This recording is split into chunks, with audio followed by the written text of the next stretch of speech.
Tokyo is one of the most densely packed cities on the planet. 14 million people crammed into an area barely bigger than Greater Sydney. Land in the city center costs so much that a single parking space can run more expensive than an apartment in Paris or Berlin. The obvious answer? Build up. Skyscrapers, elevated highways, stack everything higher. Japan looked at that answer and went in the exact opposite direction. Down, into the water, to the bottom of Tokyo Bay. The project is called Ocean Spiral, and before you file it away as a sci-fi pipe dream, know this: it has official government funding, approved architectural drawings, real contractors, and a target launch date of 2030.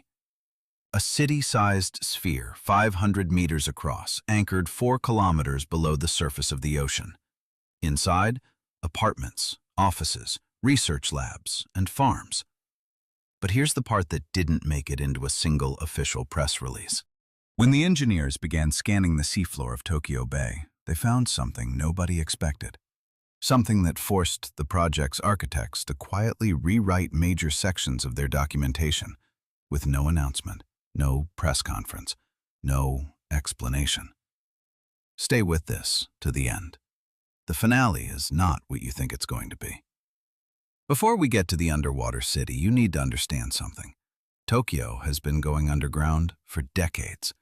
The city doesn't grow outward anymore. It doesn't grow upward either. It grows downward, and it's been doing it quietly, methodically, for years. Beneath the streets of Tokyo exists a parallel world. Hundreds of kilometers of underground shopping streets wind through the city center.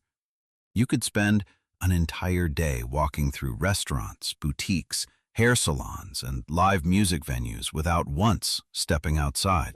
Tokyoites have gotten so comfortable underground that many residents deliberately take the subterranean routes even on clear, sunny days. Not because they have to, but because it's faster. But the most astonishing thing built under Tokyo isn't a shopping mall. Locals call it the Water Temple. Its official name is the Metropolitan Area Outer Underground Discharge Channel. It was completed in 2006 and sits 50 meters below a quiet suburb called Kasukabe. Picture a chamber tall enough to fit a 5-story building, stretching into darkness in both directions. 59 concrete columns, each one weighing 500 tons, arranged in perfect symmetry. The silence inside is absolute. It looks like a temple built by a lost civilization. It's less than 20 years old. This reservoir can hold the equivalent of 55 Olympic swimming pools. When a typhoon hits Tokyo, and typhoons hit Tokyo several times every year, floodwater pours down 5 enormous shafts and into this chamber. The city stays dry. Without it, entire residential districts would regularly flood. Here's the paradox that almost nobody notices. The same city that spent billions building enormous underground infrastructure to keep water out is now deliberately building a city underwater, because there is simply no land left on the surface. None. When engineers from Shimizu Corporation began detailed sonar scanning of the Tokyo Bay seafloor for the Ocean Spiral project, they knew what to expect. Silt, sand, old anchor chains, the broken remnants of port structures. What they found instead stopped the project cold. Dozens of meters below the layer of seafloor sediment, the scanners picked up regular geometric shapes, straight lines, right angles, structures that cannot form naturally. The engineers halted, rechecked their equipment, ran the scan again from a different angle. Same result. The floor of Tokyo Bay is littered with the remains of old Tokyo. Not ancient Tokyo, relatively recent Tokyo. During the Edo period, spanning the 17th through 19th centuries, Japan's rulers were aggressively reclaiming land from the shallow bay, a process called umitate, literally filling the sea. They built artificial islands and entire new districts straight out over the water. Over time, some of those man-made territories sank back beneath the surface, ground subsidence, shifting coastlines, and the catastrophic earthquakes that periodically reshaped the seafloor. What the scanners found were city blocks, actual city blocks, warehouse foundations, the bases of old piers, cobblestone paths between buildings, streets that people once walked down, pushing handcarts loaded with goods, selling fish straight off the boats. The engineers were now facing a choice they never anticipated. They could build the underwater city of the future directly on top of the drowned city of the past. Tear it out, and you permanently destroy a historical layer that has sat undisturbed underwater for centuries. Preserve it, and you redesign the entire project's foundations from scratch. They chose to preserve it. And what they decided to do with it became one of the most extraordinary architectural decisions in the history of modern construction. Ocean Spiral is not simply a building that happens to sit underwater. It is an entirely new model for how a city can exist at all. The centerpiece is a sphere 500 meters in diameter. From the outside, it looks like a colossal bubble tethered to the seafloor by cables and anchor systems. Inside, it is fully equipped to house several thousand people at a time. The residential districts are arranged around the inner surface of the sphere. Residents literally live on the walls of the bubble, looking inward toward the center. Gravity works exactly the same as on the surface. But the view from your window isn't a street or a park.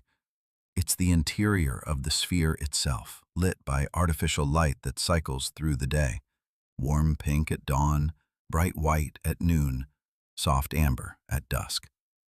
It mimics natural sunlight with uncanny precision. From the sphere, a spiral tunnel descends, 15 meters wide, coiled in a double helix pattern. It drops slowly down to the seafloor 4 kilometers below, where a deep-sea production facility sits.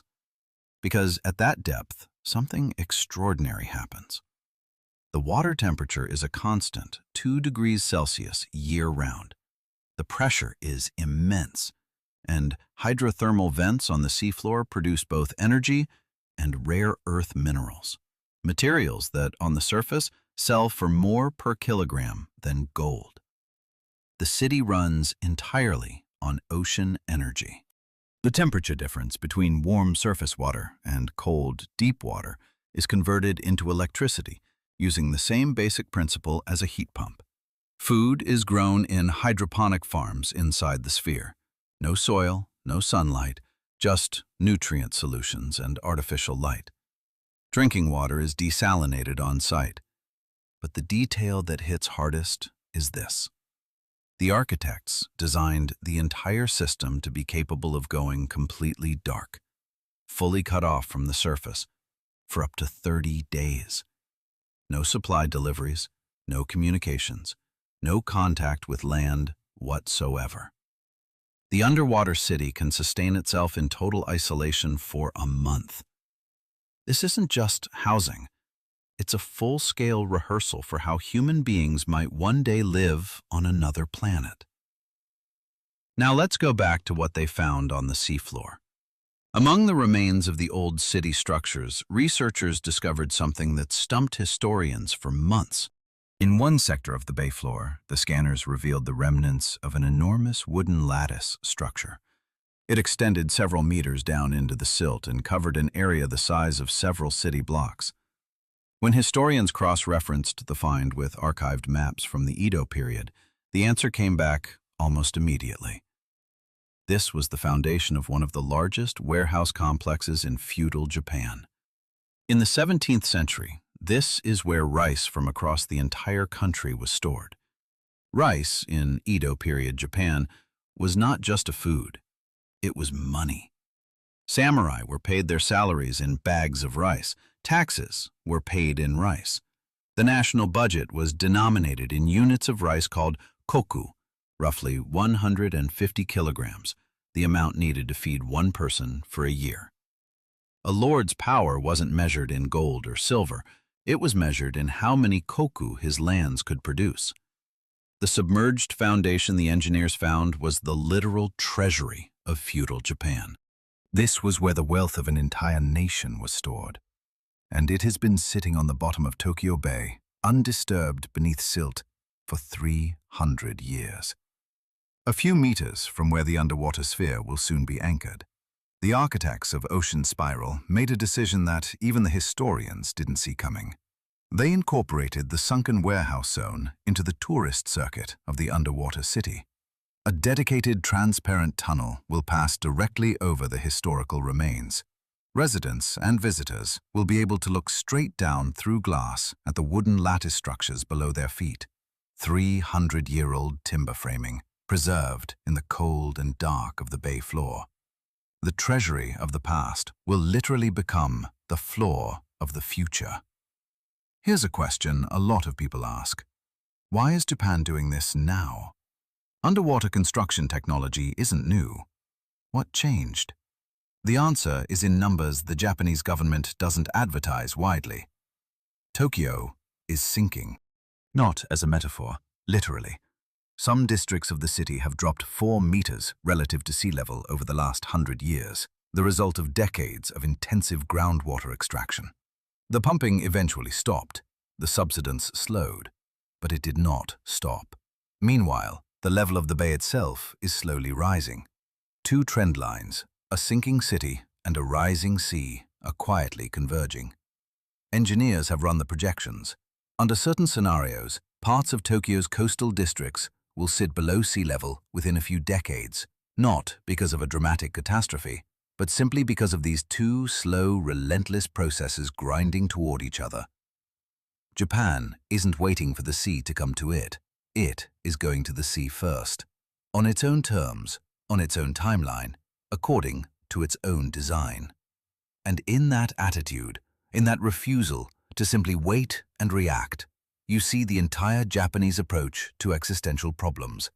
Don't avoid the inevitable, transform it into an advantage before it becomes a threat. Japan has always had one skill that it does better than almost anyone else. It turns constraints into assets. No land? Go underwater. No natural resources? Extract energy from the temperature difference between ocean layers. No room for a new city? Build it over the old one, and preserve the old one as a museum under a glass floor. Ocean Spiral is not just an engineering project. It is Japan's answer to a question that every major coastal city on the planet will eventually have to face. What do you do when the land runs out and the sea keeps coming? Tokyo already has its answer. It's sitting on the bottom of the bay, directly above the drowned treasury of the lords who once believed they had found the perfect system for storing national wealth and who were ultimately defeated not by politics, not by economics, but by water. Water always won here. It still will. Japan has just decided to stop fighting it and move in with it instead. Permanently.